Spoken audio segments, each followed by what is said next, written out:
continue to mark 1 year since that tragic midair collision over the Potomac River that claimed the lives of 67 people. The event is still fresh in the minds of people who witnessed the aftermath of that crash. News 4's Mark Segraves sat down with two first responders who were among the first on the scene that night. They spent days underwater and talked to Mark about their mission for the families of those who perished. I haven't seen anything since they hit the river, but it was a CRJ and a helicopter that hit. By most accounts, those first few hours on the river were chaotic. But what was clear to the first responders was they had to move fast in case there were survivors. D.C. Fire Department diver Stephen Hayter and D.C. Police diver Andrew Horos were among the first teams on the water that night. There was some chaos, as to be expected. It was a very horrific, violent collision, and that there were likely no survivors almost immediately on the scene. A lot of chaos. Horos describes the unmistakable odor that blanketed the scene. It was very thick very strong smell of jet fuel in both the area of where the helicopter was and where the passenger jet plane was. You could smell it from a pretty good distance away, and then unfortunately every victim that we were recovering had a very strong scent of the jet fuel as well. Hayter describes the scene below the surface. It was eerily clear. You could see 10 feet visibility, which is relatively unheard of in the Potomac.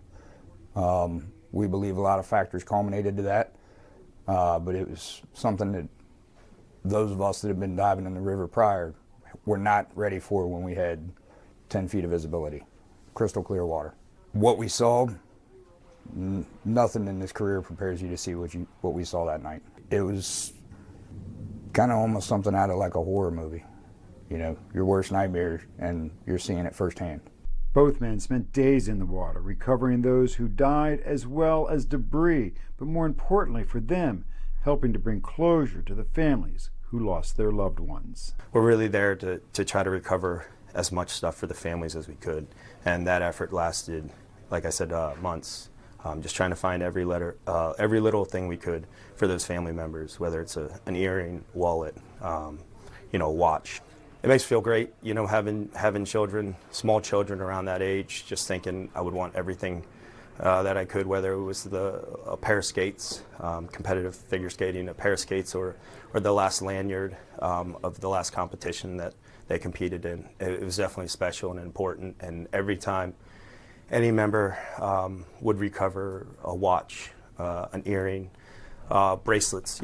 My daughters, they make me small bracelets, and they're very special to me. So recovering a charm bracelet or a Taylor Swift bracelet, really felt good for us, for all the members, for myself. A lot of us on the team felt the drive that, the families are already experiencing enough of a loss.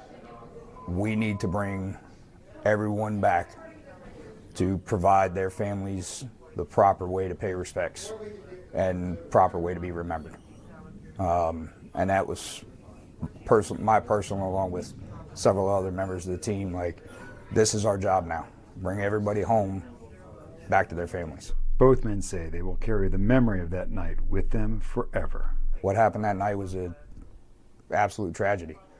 It's inevitable to happen, to see tragedies, but I hope to never see something like that magnitude again. It's a good feeling to know that, again, we did everything we could, and I thought that we recovered the victims as quickly as we could, and loved ones didn't have to think for weeks and weeks that their loved ones, or the family members didn't have to think that their loved ones were down, in that dark, cold water.